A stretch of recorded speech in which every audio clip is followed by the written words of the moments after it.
Hello there, Kathy Brennan here, helping you to look better, feel better, and do better. Well, today I'm going to talk about running the Boston Marathon. I ran it in 2015, and it was such a great experience. Maybe you're curious. I know you'll take something away. It was really something. So Boston itself is a very cool city. It's very East Coast, all the accents. However, people are very welcoming, and it seems almost like a small town, even though it's obviously a big city. We really enjoyed the people we met and talked to, not only in the hotel, but we went to a Red Sox game and did some other stuff, and it was very, very fun. So when you run a marathon, you first go to the expo to get your packet and get your number. It's called a bib. So we got to the expo, and it was enormous. There were people everywhere. And so we followed the signs to go packet pickup. Up this big escalator, down this big hallway, and we walked around this corner, and there were just all these tables with numbers, and my mouth was stuck open. I was just, I couldn't believe the size of this thing and all the excitement. And so I found my number, and this nice volunteer handed me my packet, and the emotions just overwhelmed me. The tears started to flow. I jumped up and down and said, I can't believe I get to be here. It was just so exciting, just picking up the packet. So then they have a big banner with Boston Marathon stuff. So I got some pictures, then went in and got my t-shirt, and the marathon has all kinds of like little samples and things to buy, and shirts and the latest technology with shoes and socks and everything else. So it's really, really fun to walk around. And someone had told me I should buy a jacket. Now there's a thing called the celebration jacket. There's a logo on the back about this big. This is Boston Marathon in the year.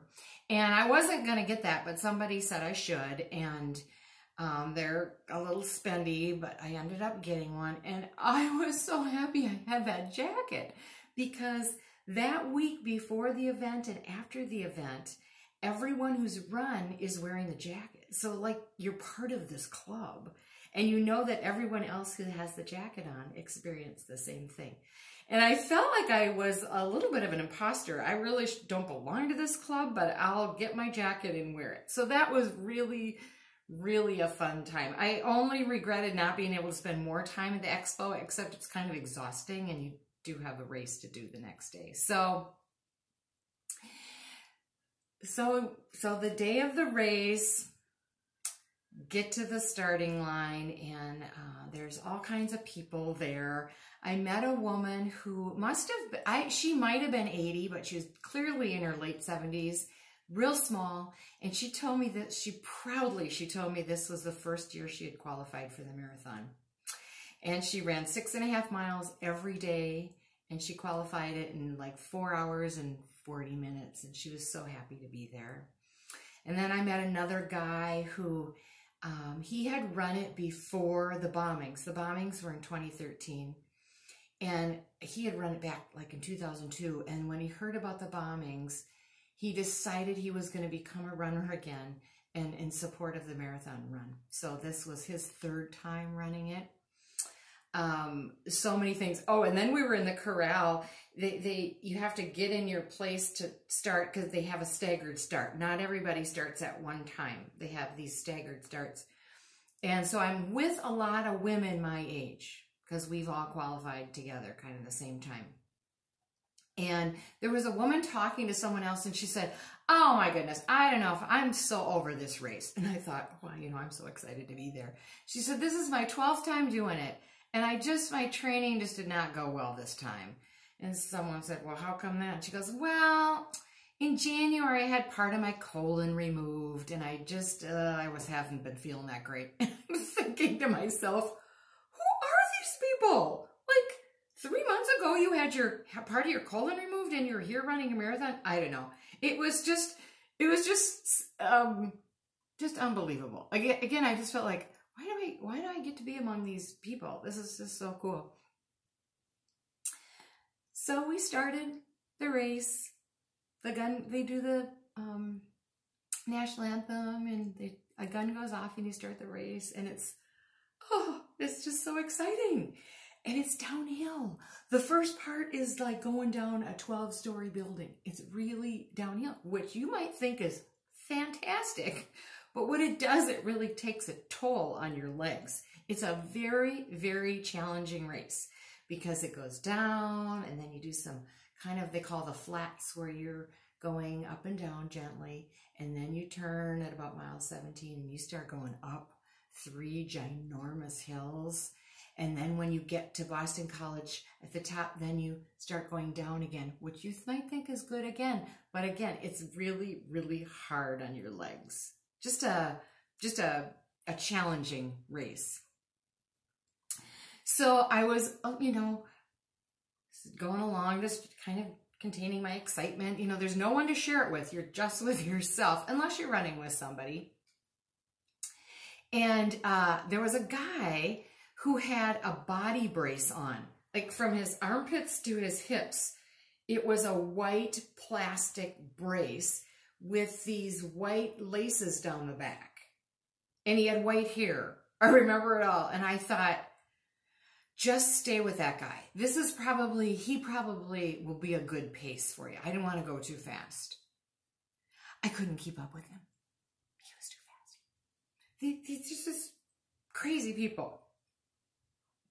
So before the race, I was nervous. Again, this was only my second marathon, and I didn't really know about Boston. So I talked to my good friend Sindra, who had run Boston several times. And she told me, she's also a sports psychologist. She tells people how to perform well. And she told me that we respond to I am statements.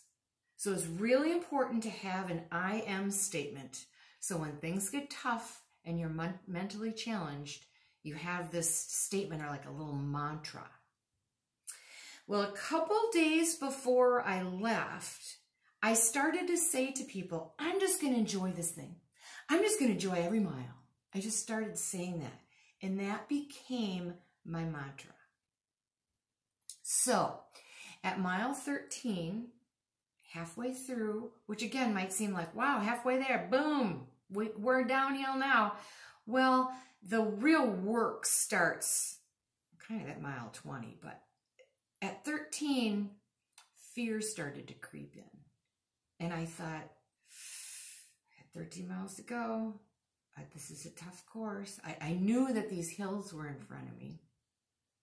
And I said to myself, I am enjoying this mile. And poof, I felt good. The fear was gone. I just was like, kept going. It was the greatest thing. And it was probably around 16, 17 where you take this turn by the fire station and start going up so you know the hills are in front of you. And again, I was a little panicky and a little nervous. And I said, I am enjoying this mile. And poof, it happened again. All of a sudden, I felt good and energetic and positive. Well, do you know, I did that at least 10 times. And near the end, I even knew I was tricking myself, and it still worked. So it's amazing what we tell ourselves about what's going on. I wanted to enjoy the miles and the experience because I didn't know that I'd ever be back. And this was kind of a once-in-a-lifetime thing. And I didn't want to ruin it by being, crying and being unhappy. And so I kept telling myself, I am enjoying this mile. And it kept working. It was amazing. It was so amazing. I use that so much in my life. I'll just digress a little bit here from the marathon, and it made me think about, where do those negative thoughts come from? Where does that fear come from? Where does the sadness come from? Where do the questions come from? The what if this bad thing happens questions. Where do those all come from? Now, for years with depression, my mind had tricked me into thinking that my life was terrible and I was just continually sad. And here I was in the middle of this marathon, tricking my mind into believing that this was a fantastic experience. So cool. Just so cool. It doesn't have to do with the race. It has to do with who we become as people. So near the end of the race, there's a big, huge sit-go sign. I wish I could tell you how big it was. It's an enormous sign. You see it for at least a mile, if not two, as you're coming towards it. And it's right by Fenway Park. And the marathon is always run on Patriots Day, and there's always a baseball game on that day. And so the fans let out from Fenway, and it's a mob. It's just crazy. So many people cheering you on. I honestly felt like a rock star. That must be how people feel. I don't know. And here's the craziest thing about it. I am at the end of the pack. So people have started literally hours before me. The real fast runners go first, and I was in the fourth wave. There are 4 waves. I'm way at the end of the pack. I'm not fast. The elite runners and all these really good fit runners have already come before me, and there's still mobs of people cheering us on. It's such a cool experience. So I run up to Boylston Street, and that's the last stretch. It's 600 yards. It's like 6 football fields, so it's not nothing. But it's emotional. There are people. You see the big finish line. They're announcing people's names. It's just so cool. But I remember thinking, I do not have strength to lift my hands over my head, because this is what I do whenever I finish, even when I finish a run, a training run. But I did, and I finished, and I crossed the finish line. Someone put a medal over my head, and my first thought was, it's over. And I was so sad. I'd been thinking about this and training for it, and it was just a beautiful experience. And I thought, it's over. It's over. And then I looked down at my watch, and I stopped it. I had forgotten to stop it, and I realized immediately in that moment that I qualified for the race the next year. I just barely made it. So then I was so happy. And there's no one to share it with. You're there in this chute with volunteers, and they put the blanket around you to keep you warm. You let them dress you because you're just shot. I took some food, and then the stiffness starts to settle in. Stiffness like there's no stiffness ever like this in your legs. And then start to shiver because it's cold. You've been sweating, your body's been warm, and now it's cold. And so the shivering sets in. And I walk towards, they actually have permanent signs near the finish line of letters of names. So you go stand by your letter so your fans can find you. So I walk to the letter B for Brennan. I stood there to shivering, and by this time I wanted to eat, but my hands were numb, and I asked a perfect stranger, can you open my bag of chips for me? And or I must have just said, huh, you know, and they know what you need. And a woman kind of guided me over towards this building that had some heat coming out of it. It felt so good. And then eventually Mike showed up, and we got back to the hotel. And it really seemed really anticlimactic. this is it. Now I just get in the shower. And so I asked him to take a picture of me in the hallway, and the shadows are terrible. I mean, it's just, you're done.